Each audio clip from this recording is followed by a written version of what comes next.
Welcome to Up My Hockey with Jason Podolin, where we deconstruct the NHL journey, discuss what it takes to make it, and have a few laughs along the way. I'm your host, Jason Podolin, a 31st overall draft pick who played 41 NHL games, but thought he was destined for 1,000. Learn from my story and those of my guests. This is a hockey podcast about reaching your potential. Hello there, and welcome back to Up My Hockey with Jason Podolin. I'm your host, Jason Podolin, and you're here for episode number 37. Super exciting what's happening with Up My Hockey. I really am grateful to everyone who's tuning in. The messages coming in from coaches, from parents, from hockey players that this has become a part of your, drive to the rink, or maybe what you listen to before you go to bed. Is awesome, and like the success stories from listening to these conversations with young athletes, with parents, having a different perspective, players picking up some tips and applying them, really warms my heart and makes me feel like what we're doing here matters. And I get reminded on a daily basis that what we are doing here matters, and I'm glad you guys appreciate it. And you know what, you're like getting my competitive spirit going here, because as all things, they're ranked and charted, and Up My Hockey made it into the top 30 of podcasts in Canada, hockey podcasts in Canada. And there are thousands upon thousands of hockey podcasts in Canada. We made it into the top 30. That's without $1 spent in advertising. That's without a major title sponsor. That's without, a big name recognition, meaning me. Like some of these guys that are on these podcasts are on Sportsnet, or they're on TSN, or they're on ESPN, or they're a part of The Athletic. They have a platform that usually people are recognized from. So for us to make as big a splash as we have is truly amazing. And it's so exciting for me. And I want to kick some butt some more. Like, I want this to get bigger now. Like, I want this to get into the ears and brains and hearts of more people because it's been successful and I'm competitive. So continue to do your part to listen, to subscribe, to review and share, and to talk about this amongst your community members, families, because that's how it makes a difference. That's how we grow this thing organically, because you like what you hear, and we get bigger. And I want to move into the top 15, the top 10. That would be so amazing. So anyways, this episode 37, is with Dampy Brar. He's a former pro hockey player and co-founder of Apna Hockey, and was recently named the winner of the 2020 Willie O'Ree Community Award at the NHL Awards Banquet. Dampy also happens to be a member of the Up My Hockey parent group that I host on Facebook.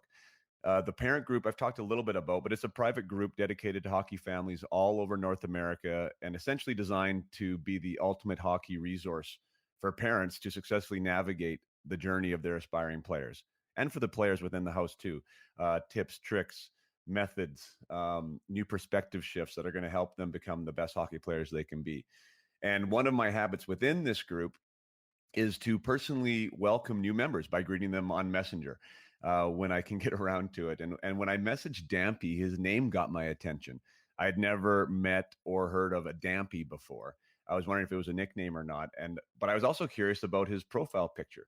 He was wearing hockey gear and clearly looked like a pro hockey or a junior hockey player. So I almost never asked him, but he did respond to my original Messenger comment. And my curious nature got the best of me, and I asked if he played pro before, and what was the genesis story behind the profile picture. And we ended up having a short conversation over Messenger, and it was eventually unveiled that he won this Willie O'Ree Community Hero Award. Moral of that story is be curious and interested about the people you meet. You never know who you're sitting beside or who you're in front of and what story they have. And when I heard this news, I quickly invited Dampy for an interview, and he graciously accepted. And I'm so thankful for our fateful encounter, because hearing the stories directly from hockey ambassadors like Dampy, who are tirelessly dedicating their energy towards our young youth athletes and growing the diversity of the game, is powerful. Whether you're black, brown, yellow, white, Christian, Buddhist, Muslim, or Sikh, boy, girl, straight or gay, hockey is a game for everyone. And we are collectively starting to realize and embrace this, because diversity is a strength. But right now, it is a weakness in our sport. We collectively need to make it more accessible and more inclusive to all. And Dampy's organization, Apna Hockey, has a mandate to increase participation and social change in hockey within the South Asian community across Canada. Apna Hockey ensures that South Asian players have access to mentorship and hockey programs in major cities across Canada. So Dampy is doing his part to diversify hockey. And by listening to this conversation, you are doing your part to promote hockey's evolution as well. Understanding the struggles and the successes of people from backgrounds different than our own really allows us to connect on a human level. And greater awareness equals greater understanding and empathy. It means we can all be a part of the cultural shift and racism. And if we make our hockey arenas a safe and inclusive place for all, we are off to an amazing start. So, without further ado, I will bring you my conversation with Dampy Brar. This conversation was hosted live in the Up My Hockey parent group mentioned earlier. Enjoy the conversation.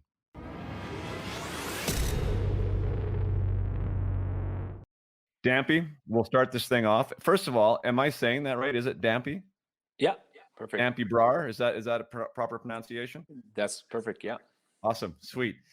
First of all, like, it's pretty funny because I'll have to give a little bit of background here because, as most of you know who are in the group, I try and reach out and say hi on a personal level over Messenger and just welcome you to the group. So I did that with Dampy, not knowing anything about his story or him.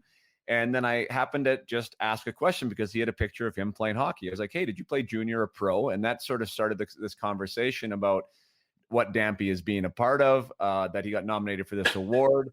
And I was like, holy smokes, like, I'm so happy that I reached out and asked these questions. I would have never have known. So first of all, thank you for responding and telling me about that. And thank you so much for joining today. Well, thank you for reaching out. Yeah, like when I got your message, it was great. I've been watching some of your podcasts, and obviously, I think we're born in the same year, birth year, 76, and I know we don't look that old, but I know I remember when you got drafted actually in the NHL. So I still remember that, and to Florida, I believe. Yeah, and, wow. Yeah, cool. So when I seen some of your podcasts, and I know you played in the NHL, it was great to see what you were doing, and I always support podcasts that are hockey or sports related, and when you reached out, and you asked that question, I'm like, yeah, I might as well tell them a little bit about myself, and didn't expect to be on your podcast. To be honest with you, I thought, maybe in the future, but not right away. And here we are. So. No, I mean, I just thought, what a great thing. I mean, congratulations, Willie O'Ree Award, like an NHL award. I saw the when they announced it, and how emotional you got about it, and like what an absolute honor and something to be proud of. And I'm sure it's the culmination of years and years and years of you just investing in youth and in the game. So, I mean, my biggest congratulations, and I am proud of you, and this group is proud of you for sure. Thank you very much. I appreciate that. That's great. With your award, I ended up doing some digging, and I did know who Willie O'Ree was, but I didn't know a ton about Willie. Did you know anything about Willie or much about him prior to your nomination? I did. I think I would say 10, maybe 15 years ago, kind of figured out who Willie O'Ree was. Being ethnic myself and in the game, you're always looking at who else played that was, let's say, traditionally Canadian and so forth, or ethnic. And I knew who Willie O'Ree was. He was the first Black athlete to play in the NHL, and I got to learn more about him as this whole process started way back in February, and found out what the award was all about. The nomination was, we can talk about it in a little later on, but my wife nominated me, and and she's like, who's Willie O'Ree? And I actually told her, and then, we both went online and kind of acknowledged ourselves a little bit more about him, and the strides he took. And when you fast forward, I got a chance to have a Zoom call with Willie O'Ree, just himself, him and I, and that was pretty neat. And the NHL set that up. Usually, you go to Vegas and you meet him in person and you shake hands and really get to know him.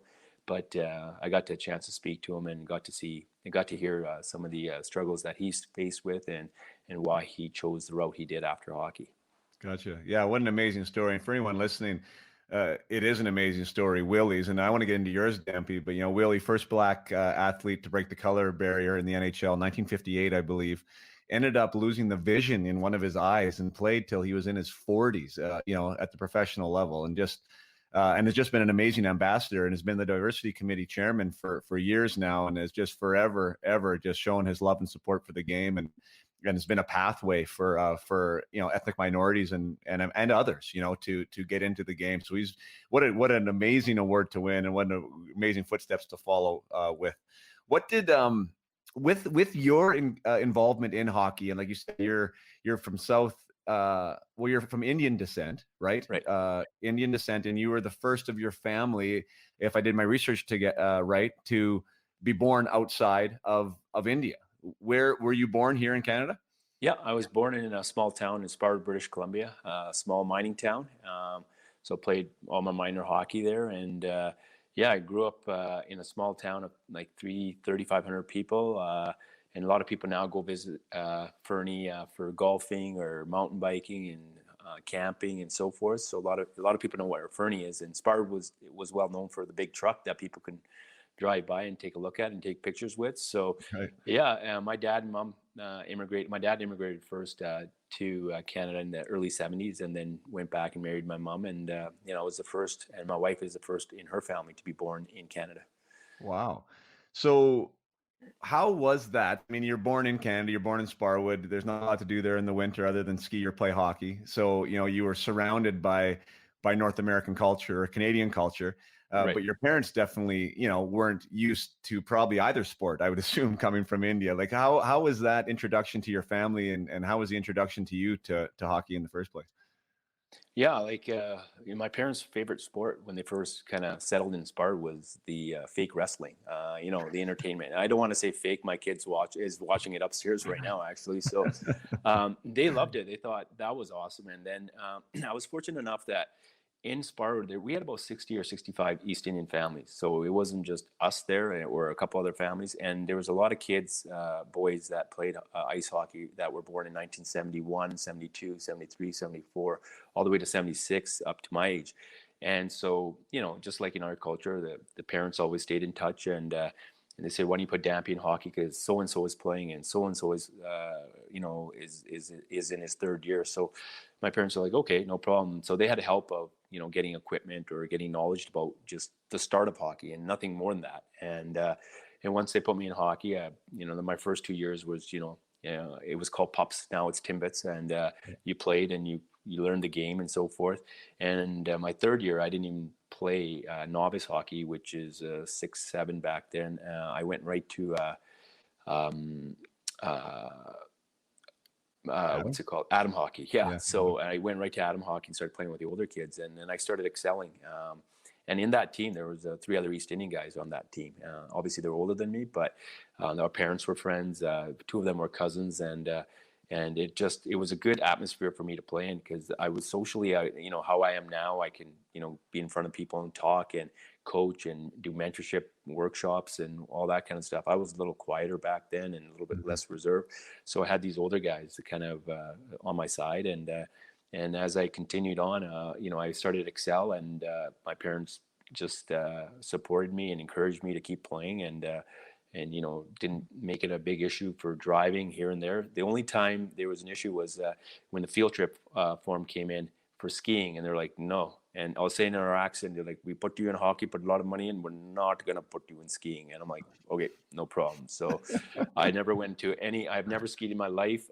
People always ask, hey, you're from Sparta, Fernie, you must ski. I'm like, nope. Well, you're a hockey guy, you must ski. I'm like, nope.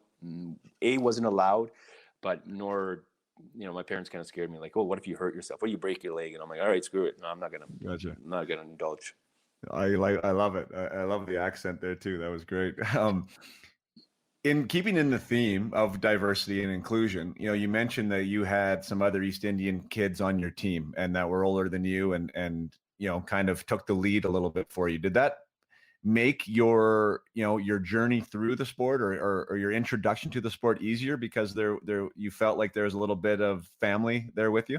Yeah, definitely. I think, when you're first generation here, like my son, when he has kids, and my son or daughter both have kids, they're going to say, their grandfather is born in Canada, right? And here, I'm first generation. My parents are still, even though, I was 5 years old starting hockey, they're still assimilating into, the Western culture. They're still learning the language. They're trying to make ends meet, and they're still new to that whole society of things. So, um, and for me, to have a bunch of the other East Indian guys on the same team, and our parents, were best of friends, it just made it easier to kind of easier way into hockey and play, and seeing that there's other guys that kind of look like me that play the game, and it was pretty neat because we did pretty well as a line because all three of us played on the same line. But Sweet. and it was just comfort for my parents too, like they're when we go out of town, not that they couldn't get along with other people, it was just that comfort zone that they had with the families. Right. I mean, we mentioned Willie O'Ree being the first there, and to be that trailblazer it must be an amazingly crazy experience, right? To be the first one, like you said, of people that look like me to be in a certain environment. Uh, that experience for you, like, did that matter? Like, and how much do you think it did matter? Like, it's obviously tough to remove yourself from your own personal experience, but when this whole discussion started happening about, within our sport, like the diversity committee, and with the guys taking the knee at center ice, and I was having conversations with Kevin Weeks and some of my own teammates, I'd never really thought of it how it was their experience through their eyes. Like that they were the only one that looked like them in the room, right? I never on a white guy's level, I never had that awareness, right? To really pick up on that. Um, was that a big deal to you? And if there wasn't anyone in the room that looked like you, would it have been harder to step inside that dressing room?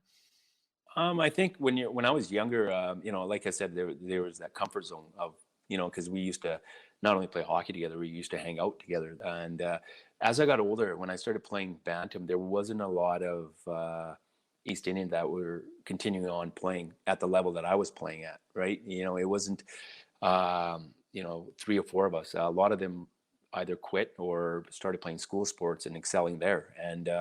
And for me, it wasn't like I needed to have. When I got older, I got a little bit more mature. I realized I was one of the only ones, like standing, if you will, like Right. continuing on. And it didn't really bug me because my dad and mom were more like, don't worry. Like my parents got assimilated into the culture too. They were well liked by parents, coaches really liked how nice they were and how supportive they were for my hockey and all that, and it helps being a player that played well too. I was always in the top of the team, if captain the team and so forth, so it really helped there. But it didn't really make a big issue for me that, hey, I'm the only one now. I'm playing here. And when I played junior B in Sparwood, I was the only East Indian there. And I know I had a chance to play when I was 15, because you're a small town. We didn't have like a strong midget program. It's either bantam, and then you got to play junior B if you wanted to make it anywhere. And it didn't really hit me that others weren't playing. It just made me kind of work harder to be the one person, and and be a representative of our community and continue to play and continue to strive. Sure. You're such a positive role model now. And from what I've seen of you, you don't dip the toe into too much negativity, which I think is amazing. But was that what your experience was growing up? Was there any stories that, geez, you wish just never happened, and things that you want to change, or maybe, reasons for you to start getting involved in the mentorship side of things, and bringing the South Asian community to the sport? Yeah, like and I don't fault the kids too much, because they're kids. You did get called racial slurs. I remember playing in a game and scoring X amount of goals, and a kid coming up and saying something to me, and I go to my mom and dad, or usually my dad, and like, hey, he said something. He's like, well, I had to deal with it when I was in the mine, so you'll have to deal with it, but don't be sensitive towards it. Like, they don't know any better. My dad was really good subtly how to explain things. He wasn't a lecturer by any means. He was more like real. And he said, like, and and I, when I fast forwarded in my life, I think when the Willie O'Ree situation was prevalent, I asked my dad, like, how hard was it for you? And I remember doing an interview with Fan 960, and I know a lot of the ice hockey guys that I play with, and some of the other, not just in my community, they were like, wow, how you correlated the your parents' experience. My dad was faced, and a lot of the other East Indians that were working in the coal mines, because they're labor workers and they came from India, and they faced a lot of that discrimination. But when I came to hockey, I didn't let it affect me, because I also had positive coaches. All my coaches were white. There wasn't, and like right now, if you go to any given hockey rink in Calgary, there's a lot of ethnics that are involved in coaching, with their kids in Timbits or novice, and some are like, the president of one of the associations in hockey here, where I live, he's East Indian, right? And so we have made strides, but back then, like, I got to give all my coaches a lot of credit. There wasn't like favoritism towards anybody else, or they've always were positive with me. And so with my dad being a good solid pillar of strength, of like, don't worry, like, just play. You deal with some of the stuff, and but it just makes you stronger, and just makes you think when you get older, you want to raise your family in a positive way as well. So. Oh yeah, what a great message. And I'm glad, well, I wish there was zero stories, of course, but I'm glad that there wasn't anything too traumatic or horrific. It's just crazy to me, like some of the conversations that I had, even with, Nathan Lafayette, and having to deal with, getting his car spray painted after every game, and the team not really doing anything about it. And, it's talking about those things, I think is good, because we do need to understand where we're coming from, so we can understand where we need to get to. Right. And I think that someone like you who's gone through it, and I'm sure that message for you with the people you're working with is that educational piece, and is that, that positivity piece. And I hope that have seen strides. Is that true? Have you seen strides from when you were first introduced to how it is now?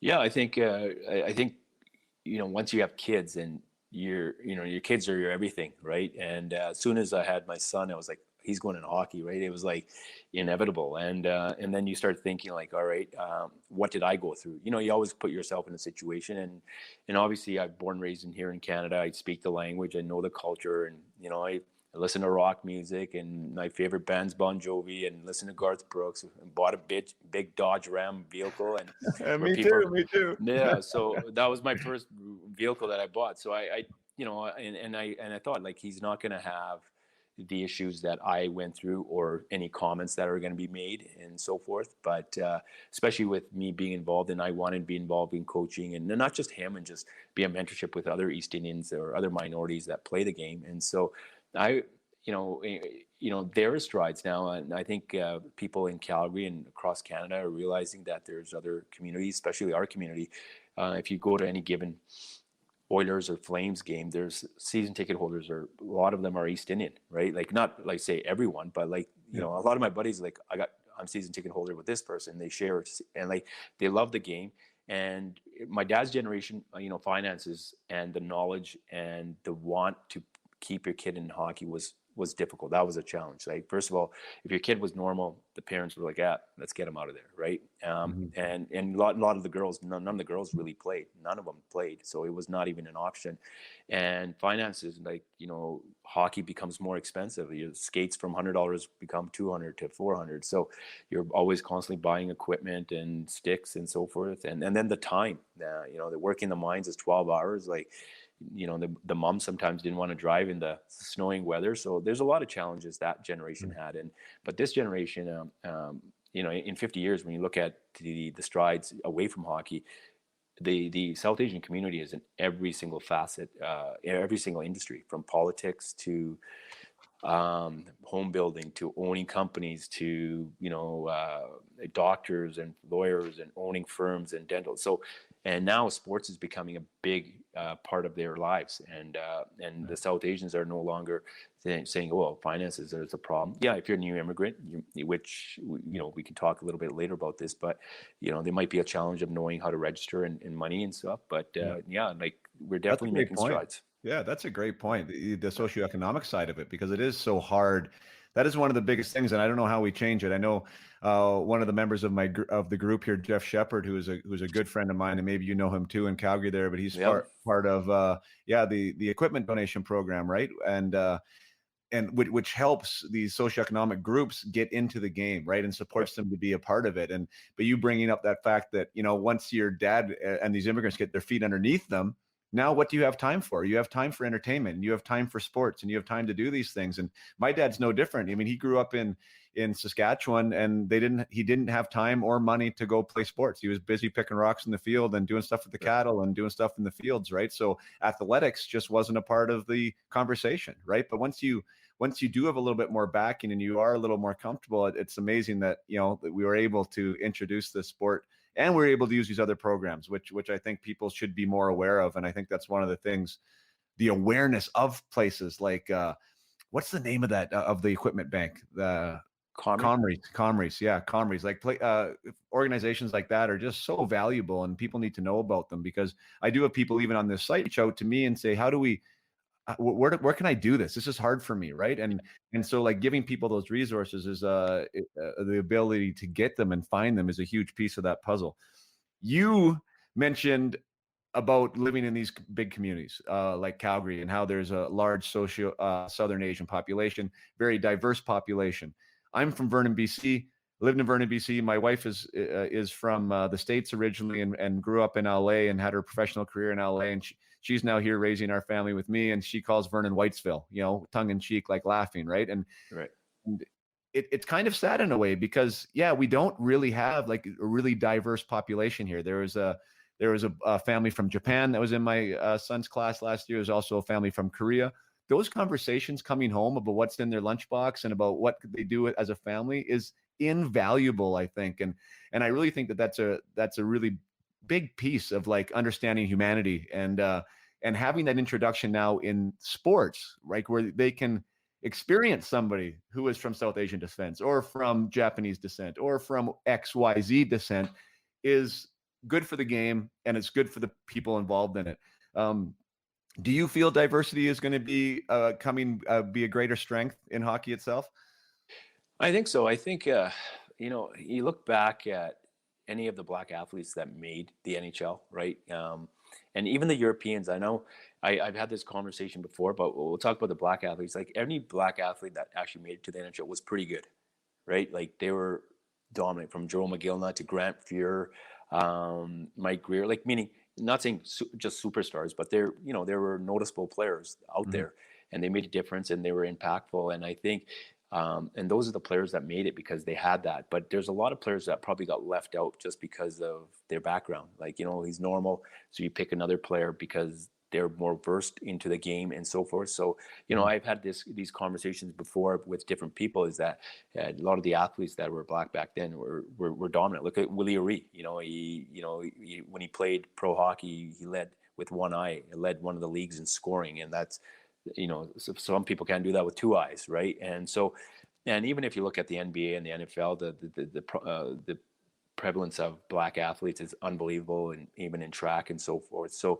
I think as we move along, I think there's going to be some more emphasis or more opportunities for other ethnic minorities to play, even if you're a normal player, like, maybe not a first line or second line. They'll be like, what, this kid has a chance to get up there and so forth. So I think that knowledge is coming forward. I think there's going to be more acceptance to that, and it's just going to take some time. It's not going to happen overnight. Mindsets have to change. I think it's all perception as well. Like, oh no, there might be an issue with this player because their parents might not know a lot about the game. But now, being first generation, our kids, when they get a chance to play AA, AAA, Bantam, or midget, like, the information is there. It's and you got now, I know my dad was like glued to Facebook because online, and where back then he didn't even know how to use a computer, right? So even that generation is getting more versed. And I remember my dad telling me, like, I didn't know who Willie exactly was, and he looked him up on Google, and we got that, like, on our on the side of, like, getting information yourself. Before, it was like you're always dependent on somebody else. You're always dependent on somebody explaining things to you. Now you can kind of get that information and then still get that help, but you're way ahead of the game than before. So, yeah, like, I think there's going to be a more of an open door for other minorities playing. But if you look at Europeans, they're light skin or white skin and so forth, but like, Europeans there's more Europeans now playing hockey. And before it was like the European hockey is not the way to play. It's rough and tough. And I know Don Cherry was into the rock'em sock'em, and he's like, oh, you got to be strong and you got to be able to pound players through the boards and stuff.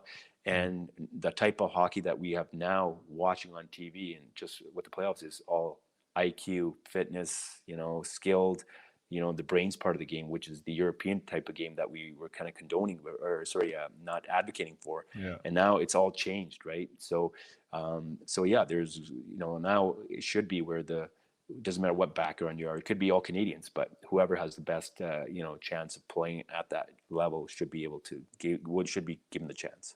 100%. Yeah. Put the best people in the room. I love that, my discussion with Kevin Weeks, and that's what he's saying. I mean, it doesn't have to be black, brown, yellow. It's just the best guys, right? Like, just make sure that the best guys are there and that everyone has the same opportunity. And I 100% believe that.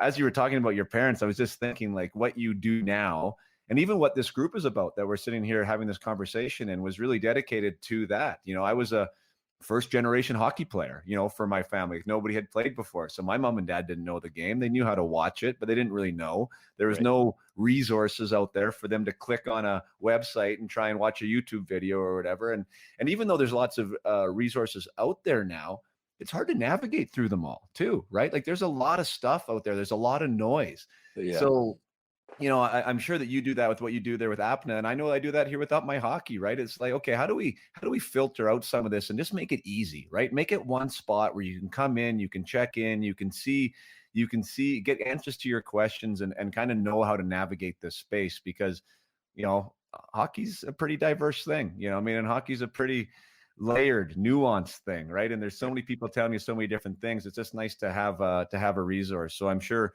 your followers there of Apna appreciate that, and I know a lot of people here in Up My Hockey have said the same thing. So maybe we should get into Up My Apna. I mean, but actually, no. First, I'm just sitting here looking at your hockey DB. You're a heck of a player, man. We should talk about that. You led your team in points that 1 year, 1.5 a game in the playoffs. Played pro for 7 years. How was your pro experience? First of all, just as a hockey player, we won't even get into the ethnic side, but how was it playing pro? Well, I think any Canadian that grows up playing hockey wants to play pro hockey, and that was always something that I wanted to do. I started at a young age where I was like, I want to get as far in hockey as possible.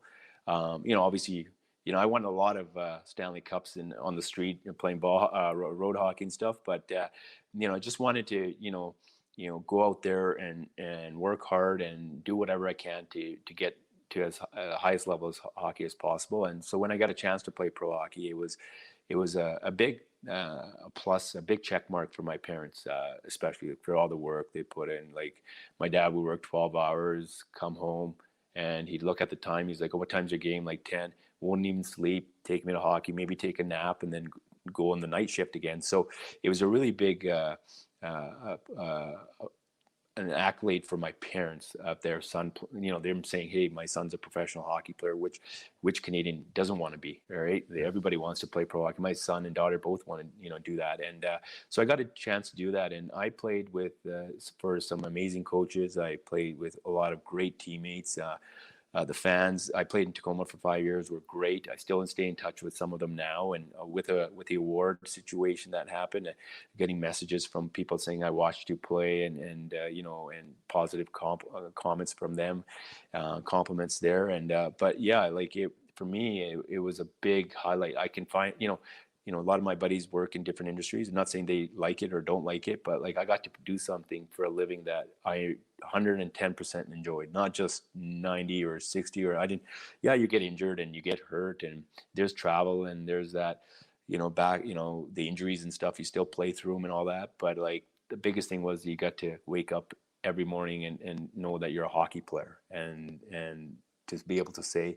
And then I got, when I moved to Calgary, like not even full time, when between seasons, I was known as a hockey player, and in our community and so forth. And it was nice to be labeled that, and that label, like, not everybody gets to carry.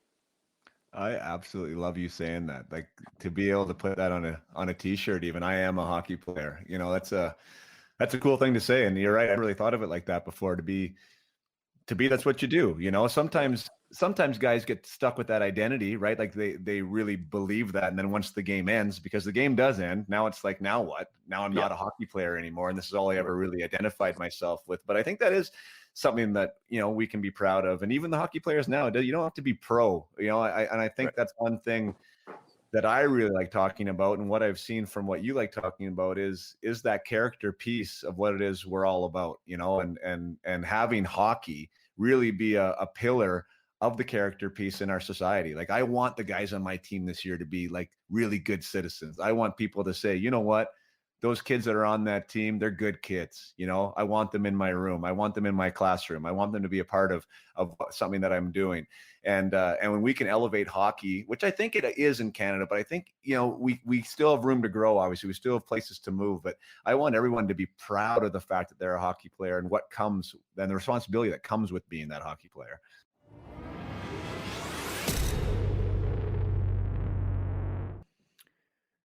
Just going to take a short break from the conversation to once again say thank you, and to once again say, I got my competitive juices going now. We need to make this podcast climb the charts, and we need to get this thing out to more people. So I know a lot of you right now, you're hockey guys, you're hockey parents, you're hockey coaches, and usually hockey coaches and hockey guys don't post things on Facebook, and they don't rate or review or do these types of things because it's not in our character. Go out of character. Get out of your comfort zone. Take the 2 seconds, press pause, go to your iTunes app, rate it, subscribe, share it, right? Tell somebody about it today. You tell somebody about it, that this is a podcast you need to listen to. It'll make you a better person. It'll make your kid a better player. There's lots of good stuff involved. Guess what? People are going to listen. Right? Personal testimonials are the best way to organically grow this thing. And I've heard from so many of you that appreciate it. And I appreciate those messages on a personal level, but it really does mean a lot to me if you tell others. So that's my ask. See if you can do it. Thanks so much for listening. Now we'll get back to the interview with Dampy. Absolutely. Yeah. Like, it starts at a young age, right?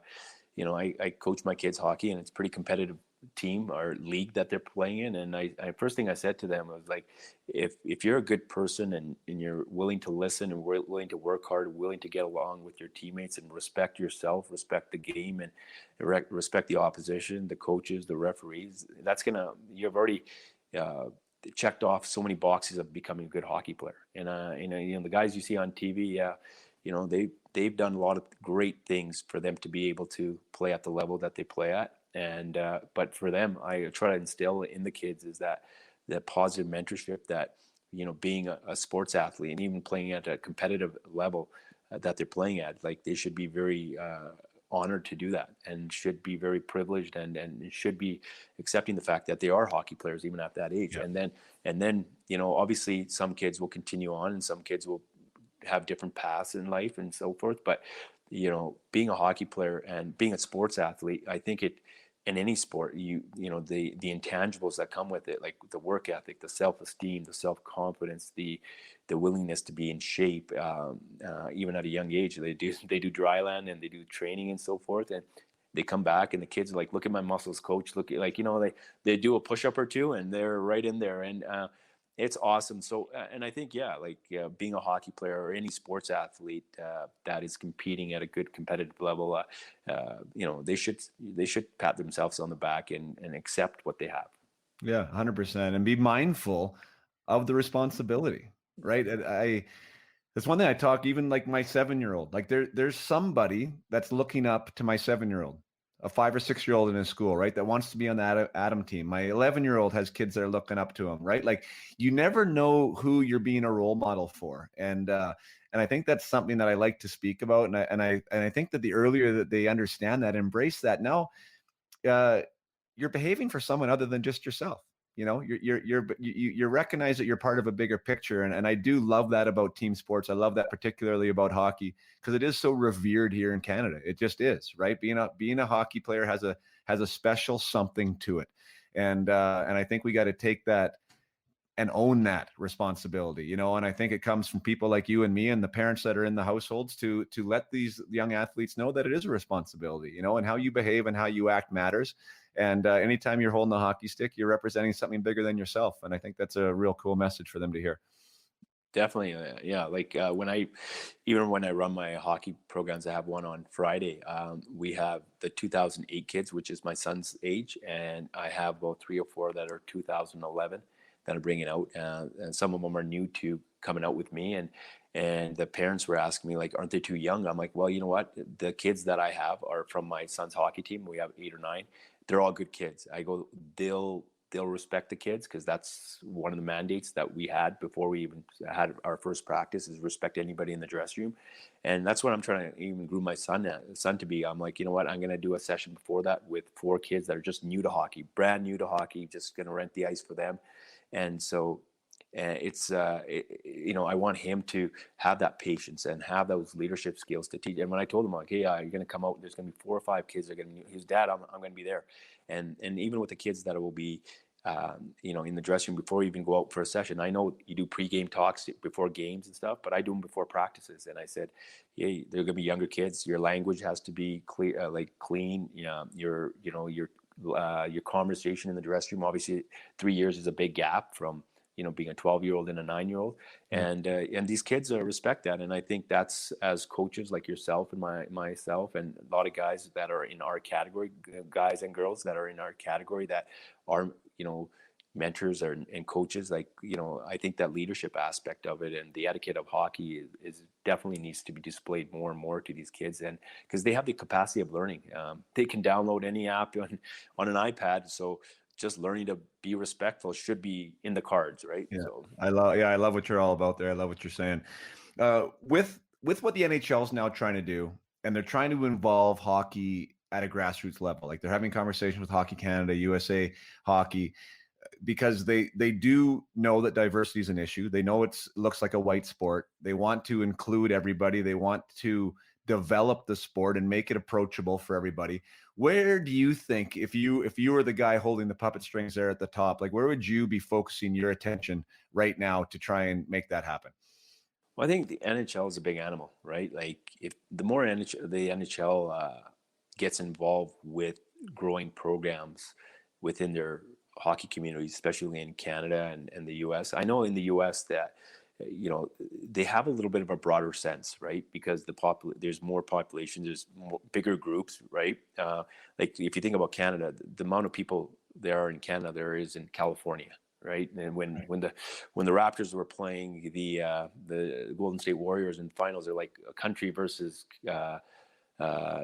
California. I'm like, we have the same population, so you know it's the same. You know, it's the same. But I think the NHL has to really, I think when it goes is really, you know, step in and try to develop programming and use the resources that are already there, or people that are willing to help out, and really get the grassroots, get the kids playing at a young age, right? And really involving themselves and funding maybe some programs that are based where not just ethnic kids, you know, not just to label the ethnic kids and be like, oh, they need help, but any kid that wants to skate or play the game, like it, you know, we know that hockey, you don't learn the game of hockey with a helmet, gloves, stick, shin pads, shoulder pads, hockey pads. It's skating, you know, being able to provide those resources for skating and those programming. And I think the grassroots level is where it's always going to be prevalent, right? When the kids get older, you know, they decide if they want to continue playing or not. But you know, the registration, like at one point they were saying, was lacking because parents can't afford or don't have the knowledge or and so forth. But like with Canada now being very diverse, I think you know, programs that deal, you know, helping young youth from ages 4 to 7 that want to get into hockey. That's where I think you know, you need to increase diversity or to have more hockey players kids that want to play hockey. I think that's where it should start.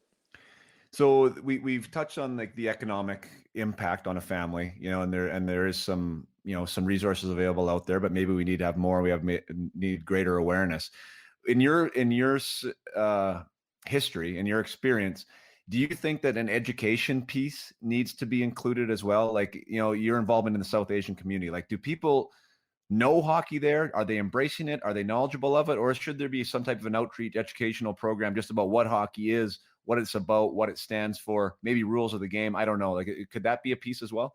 Definitely. I think, our generation, we kind of know the ins and out of hockey, right? We know the levels, but still there's some parents that still don't know. And I think, yeah, it's the education part of it, the registration part of it. A lot of the parents, even though they're born and raised in Canada, would be like, well, I'm going to register my kid in hockey. Well, it's already October.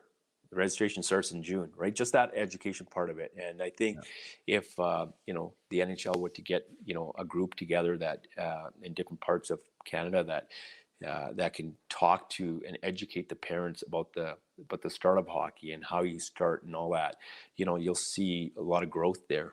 Right now, some of the parents are kind of lost, even though there's Googles and there's signs up for registration. They just don't know, right? And I think educating is the main thing for a lot of the parents, and get that information out there in the proper sense where they can understand it, and then decide if they want to put their kids in the game. Right. Because hockey is a different commitment than like soccer, where it's just something, in Calgary, because it snows, if you want to play outdoor, it's just summertime, right? And even then it starts in May.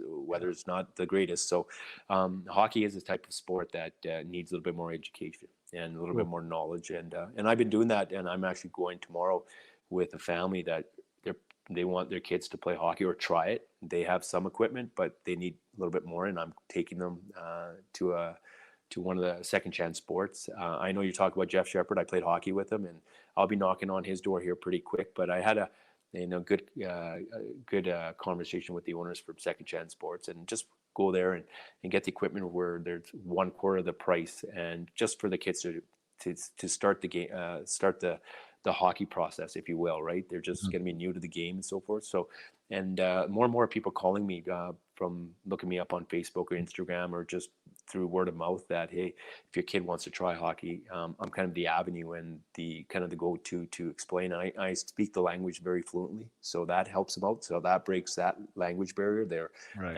I can get that out clean and crisp and precise. So so I think education is key, and just let the parents know. Good for you. I mean, for doing that. That's amazing. And even like bringing up that resource too. I mean, we're able to buy new gear, but a lot of times I don't, because of their ages, right? Like, go to a secondhand store, go, and it's 1/4 of the price, right? Because there are people that are buying new stuff all the time, and the stuff's in great shape, right? So even that awareness of even knowing that you can do that, I mean, I'm sure it would help some families. And let's be honest, anything that we don't know, we're a little bit scared of, so like, True. hockey is a big ball of wax, and people know it's a big ball of wax, and they don't really know where to start. They don't really know how to approach it, but it takes guys like you, and it takes education programs and people reaching out there and saying, hey, this is what it's all about. This is where we can go. This is how we do it. This is the expected cost. This is when we register. I mean, I think all those things really do matter, because there's a lot of things, especially in this day and age, right? There's a lot of buttons to push and apps to load and things to watch on TV. So, I mean, if you want to have people involved, you got to go to them, and you got to make these things educational and informative and available. And I'd love to see greater diversity in the sport. I mean, I do think it's a strength, and it would be a better sport too. I mean, there's really obviously amazing athletes in these different pockets, right, of these cities, and let's get them into hockey. We want this to be the best sport available, and not a melting pot either. Like, I just like the fact that hockey can be this common piece of the puzzle, right? The backbone of it, but you can implant these other things and make it diverse, and it makes it better. I mean, that was one thing that my conversation with Nathan Lafayette, like, he kept saying that it's a strength. I mean, this is a strength, whether it's in hockey or whether it's in business. He runs corporations now. He's like, you need to have different voices. You need to have different people at the table. Right. It makes things better. And I just, I couldn't agree more. And I think what's happening right now on a societal level is important. And even when we bring it down just in the microcosm of our game, right? I think that it is important there too. And I'm really happy to see some of these conversations like we're having now, right? In the conversations NHL are having. Can you tell us a little bit about Apna? I know it's your prize jewel and Right. something you've been working with for a while, and was really one of the big reasons behind the award. And is it Apna? Am I saying that right? Yeah, yeah, Yeah. yeah, yeah. What does It's Apna stand for? Is that an acronym or is that a name or what no, is it? Apna means our hockey, and that doesn't mean just Canadians. We call it our sport. Now our South Asian community, whenever we hear something positive about somebody, like, oh, was he an Apna guy? Was he South Asian? So it's just kind of on that context. The person that started was Lully Tour up in Edmonton, and he started the program up about 3 years ago, and I joined 2 years ago. And I would see Instagram. I was on Instagram due to real estate and so forth, and I would always see his stuff pop up. He was showcasing a lot of our male and females that are playing at prominent levels, from NCAA to pro hockey to junior hockey, and I loved it. And anything relating to hockey that is kind of touching on the diverse part of it. And so he's any news about any Indian kid or East Indian kid that's playing, let's say, junior hockey or made a team or in AAA Bantam or something, he was showcasing. And so I just kind of reached out to him and said, hey, I love what you're doing, and I'm from a hockey family. And he called me within 35 seconds of getting that message. And he said, well, I already know about you because I play a lot of ball hockey, and I know a lot of the people up in Edmonton. And that's where Lully's from. And and he started the program because he felt he was racially discriminated against where he wanted to play. He felt the door was shut because of his background, ethnicity, and he didn't have a role model. And like, I'm 44, he's only 28, so he felt that if he knew me earlier, he could have used me as a voice or somebody to talk to, or a mentor. And so that's what he wanted to do. He wanted to mentor our youth that are playing hockey, anybody that feels if they're marginalized or any racial discrimination. He wanted to be a voice for them. And I really liked his direction. We shared some similar stories when it came to discrimination and racial discrimination in the game. So, and then we just hit it off, and now we're trying to be positive role models for our community, and really, try to find different avenues of trying to diversify the game. And you know what, just because you're South Asian and you want to play at a certain level, that doesn't mean you get a chance to. You got to obviously earn it. So we also talk about the work ethic and the work that you have to put in, and all that kind of stuff. So we're trying to work with the different organizations here to promote the game. Where just today we had a call with Bauer Hockey. Great call. So they're going to give us some equipment, helmets, skates, gloves, and sticks for us to distribute for kids from the age of 4 to 12, mainly for the younger kids. But great partnership there where they really recognize what we're doing. So we just want to get more and more kids playing hockey from our community, but also when we do our camps and stuff, it's just not segregated to just the South Asians. So we do hockey camps in Calgary and Edmonton. If it wasn't for COVID, we would have done one in BC and one in Ontario, Toronto or Surrey. And obviously Surrey's a hotbed for our East Indians playing hockey, and there's a lot of talent there in our community. So we just wanted to. We're just a big voice for our community, and are there to mentor and showcase our players, and slowly trying to work with the NHL to see how we can work together to make advances in the game in our community. What is my head's filled with questions right now, but one of which was the prominent players at different levels. Has there been someone play of Indian descent in the NHL? Yeah, well, Robin Bawa was the first East Indian, full East Indian, like both parents born in India or East Indian that played in the NHL. Then AJ Baines was played in the American Hockey League. He was a captain for his respective team for a number of years. Well respected, not only in our culture but with his teammates. You get to know all the hockey players that they always talk very highly of him. So yes, he didn't make it to the NHL, but he's well respected in our community for doing what he did.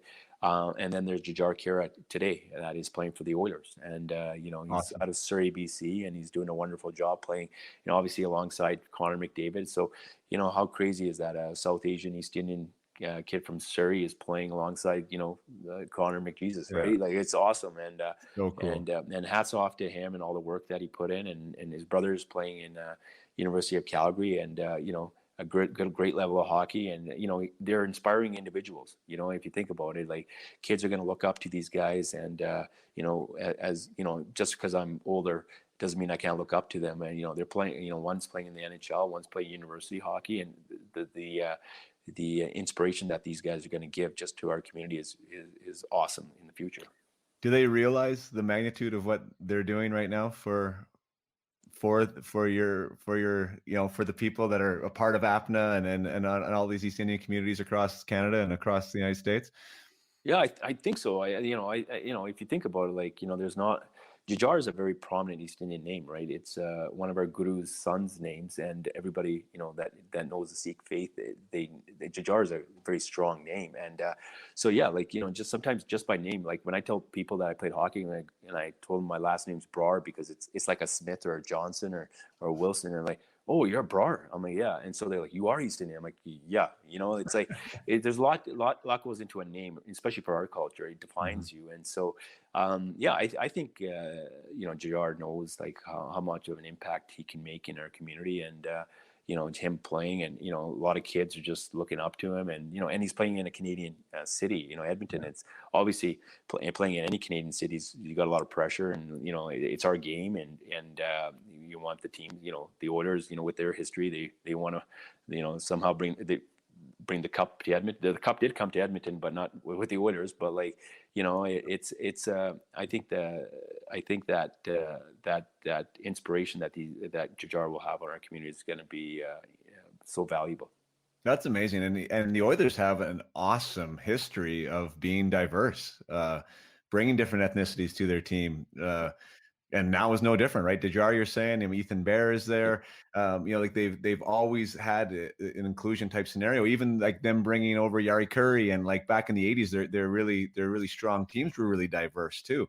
Yeah. Grant Fuhr is the goalie, like you've already mentioned. Like that was, they were ahead of their time, and they've always been in that realm, and I applaud them for that because they've had success with it too. So I mean, it's kind of a trademark of what they're all about. When you, I've watched a little bit leading up to our conversation tonight, just so I knew a little bit more. And you spoke about your dream or goal of having an Indian Olympic team, which I thought was amazing. Where is that right now on the trajectory chart? Is there a national team yet, or where's that looking right now? Well, Lally and I spoke earlier today. We had like that.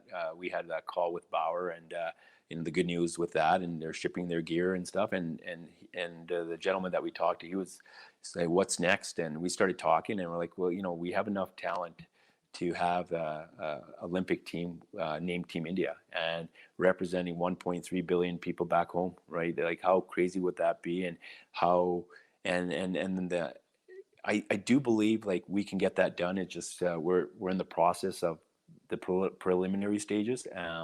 Just need some support for that to happen, and we're looking to try to do a biosteel camp where we invite all the South Asians out there, and just to have everybody together. Biosteel, they'll do camps in Ontario, and if we can do that for our community, it would be amazing. And with social media presence, to see X amount of hockey players there at playing at prominent levels at the skill level, and not only for the Canadians to see or anybody to see, but even the Europeans, but even people back in India, just to see it and to see that the Indian, the Indian descent is doing really well in the game of ice hockey, and hopefully we got people that support that movement of putting that team together. So.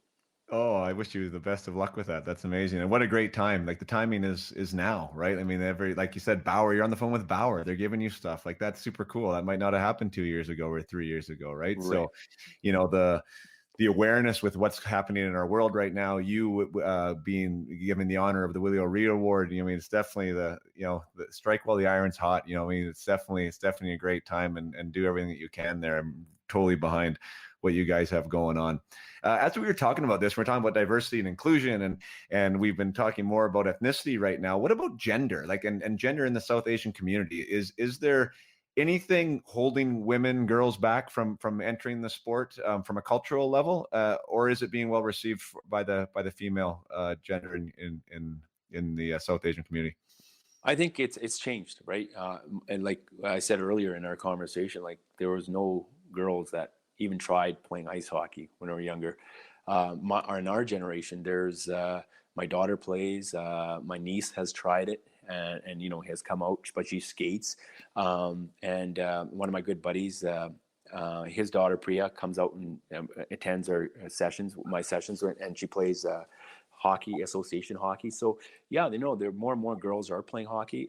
In our Instagram, we did showcase 4 of our girls, South Asian girls that are playing university hockey, and one played for UBC, UFC, and Montreal University, and one down in the East. And I don't know how many conversations I've had since that post, and it's been a while, that me and Lally both have had that. Wow, we didn't know that our girls were that good, right? Just bluntly say it, like, we didn't know. And that inspires parents, first of all, right? To see that. I just went to a function about 3 weeks ago, and an uncle, when I said uncle, he's not my uncle, but for respect reason, he's older than me. And he goes, Dampy, I was on Instagram and I was following Apna Hockey, and you guys showcase these girls playing hockey. He's like, my daughter always wanted to play hockey. And he's now, she's older now. She's in her mid-20s and so forth. But he goes, it's amazing that our girls have made that much stride in the game. So it's not just, and we say this openly, it's not just about the male hockey players. It's the females as well. And the more our girls play hockey, the more, there's chances of them inspiring their, younger kids. Like, as you said, you could be 7 years old and inspiring younger kids, and same thing with these girls. I just wanted my daughter to play 1 year of hockey, and just in case if she didn't like it, and as we speak, she's on the ice right now. She's going to be on the. My wife took her there to her practice, and I'm usually on the ice with her, but I wanted to do this podcast, and she was like, "Dad, you're not coming?" I'm like, "No, I got to be on Facebook Live." She's like, "Again?" I'm like, "No." So today she graduated from a rolly bag. I'm a overprotective father. I'm like, "No, you're gonna hurt your shoulder. You're gonna do this," and then I got her one of the non-rolly bag, and she just grabbed it, put it over her shoulder, and it was and my wife made a video of it, and it's a proud moment, like, for her to play. And I'm so glad that she's getting the experience of playing and skating, and there's about 10 or 12 girls in her group that play.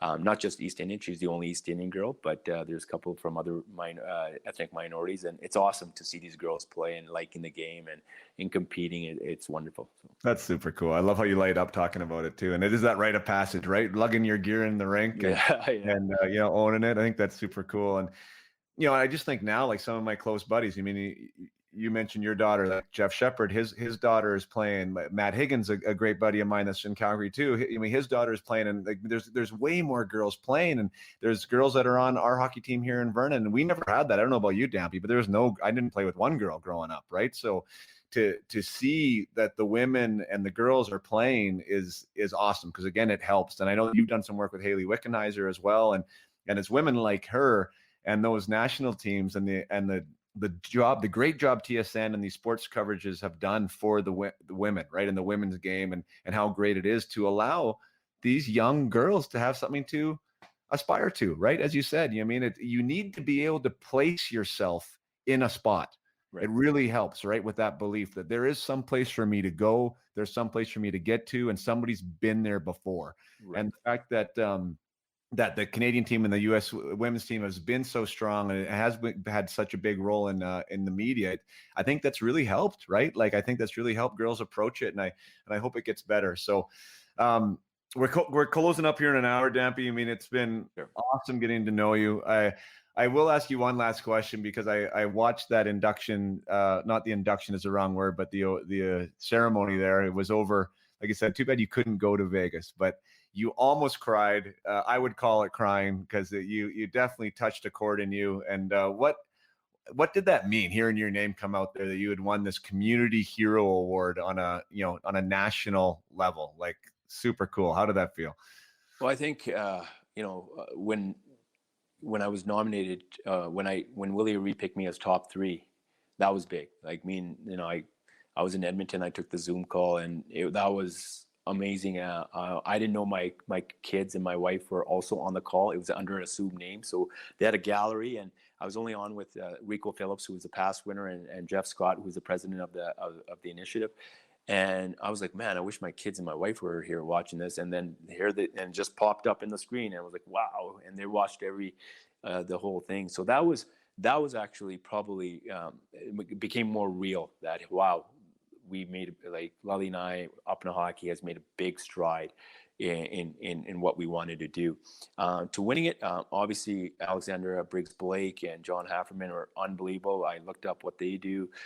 We both looked up what they do, and we're really, really, honored to be in that category, that box of people. And I know there's a lot of other people, let's say, in that category that are doing wonderful things, but and then to be able to sit here, actually I sat right here in the same table, and my son was home from school. He had a little bit of cough, so we thought, just with COVID, and my son was like, you don't get to go to Vegas. I'm like, you know what, it doesn't really matter. Like, Vegas is Vegas, and I'll be on the call with Willie O'Ree.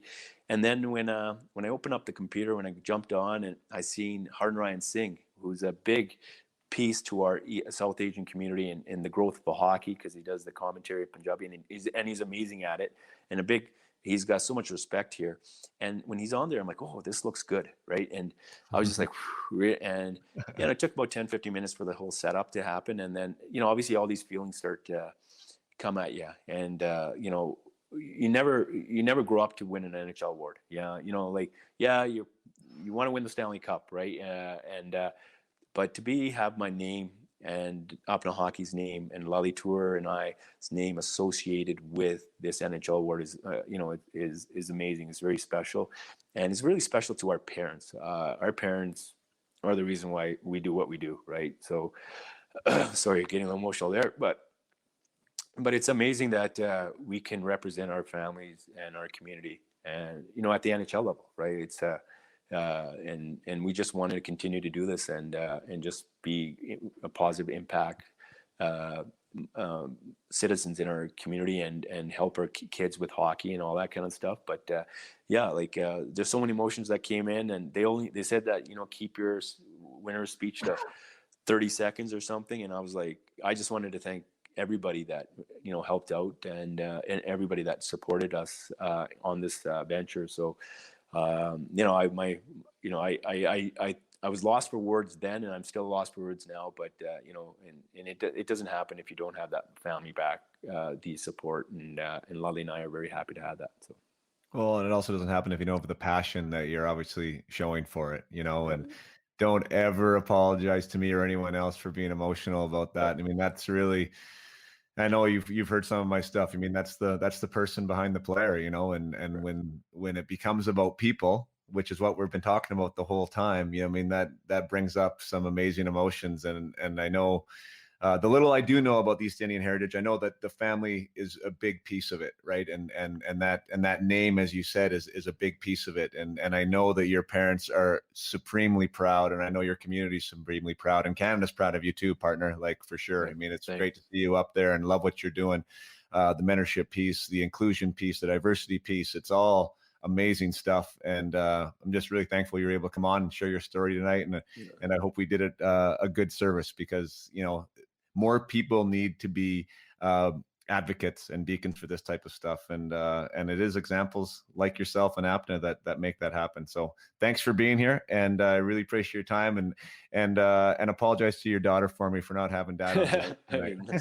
No, it's okay. She's kind of been used to it. I had to kind of duck out a few practices or a few functions that I was supposed to attend with her, and with interviews and so forth. So she likes it. She embraces it. And the funny thing is, like, she was home from school one day because she had a little bit of a cough, but her grade 5 class got to do a project on me, a quick little, community hero, and write a little article on me. And she was so ecstatic. She's like, "Dad, we did a project on you." I'm like, "Oh, that's awesome." And so it's nice it was a current events project, and. But she embraces it. Both kids had a chance to be on TV a little bit, and through this whole venture, and so they got a little bit of publicity themselves. So, but honestly, thank you very much for reaching out. I love what you're doing as well. It's great now we can connect and talk over any ideas, and we know a bunch of families that in the Kelowna Vernon area. My wife's second cousin lives in Vernon, and Oh, okay. they've been kind of preaching that you should do a camp there or like a hockey session. Just not just with the East Indians, but Yeah. everybody, connecting everybody. And now that I know you're there, maybe we can, with all this COVID, let's kick it out and maybe do a camp there, or just get everybody together. And obviously the weather is going to be good in the summer times, and just have Yeah. some fun and just kind of give our youth some more hockey experience. So I'm game, man. No, it's great. I love that aspect, like the collaborative aspect of this, and the coming together and sharing ideas, and it's that's what it's all about. And uh, really appreciate meeting guys like you, and we'll definitely continue this conversation. So sure. I'm going to sign off from the live right now. Just stay on though, Dampy, and then I'll Sure. be able to chat with you before. But again, Sure. thank you so much for being here. And I know everyone loved it. There's a lot of nice comments, great topics tonight, and insight, and some thank yous. So thank you from everybody. Thank you from me. And we'll continue this on the other side. Thanks, everyone. Thank you so much for listening today to my conversation with Dampy Brar, winner of the 2020 NHL Award for Community Service, dedicated and named after Willie O'Ree. What a great man, what a great mission, so passionate, and I'm thankful that we had that conversation. For me, one of the most powerful moments of that was, I am a hockey player. And that is amazing, because I think that is really what it's all about. Because who is saying the I? Who is the I behind that I am a hockey player? I can resonate with that line. I feel that was what I am all about. But communities across North America of different ethnicities and different racial backgrounds and different religions can all say, and should be able to say, I am a hockey player. And saying that should be something that is celebrated. That's something that should be recognized within our communities as being something that is looked up to. That being a hockey player means that you walk around in the service of others, that you carry yourself with poise and with pride, because you do things the right way. And that is my personal little mission with Up My Hockey and with the podcast, is that we are creating amazing people, and we're using our sport as the platform to allow better humans to exist and to serve better humans. And guess what? At the end of the day, like you've heard it before from me, you're going to be a better hockey player. 100% guaranteed. So Dampy, thank you for that. Thank you for everyone for sticking with us till the end. And remember, I am a hockey player. Let's allow everyone experience what that means, what that feels like to be able to say that. And let's keep our arena safe and inclusive and diverse, because diversity is a strength. So play hard, keep your head up. Till next time.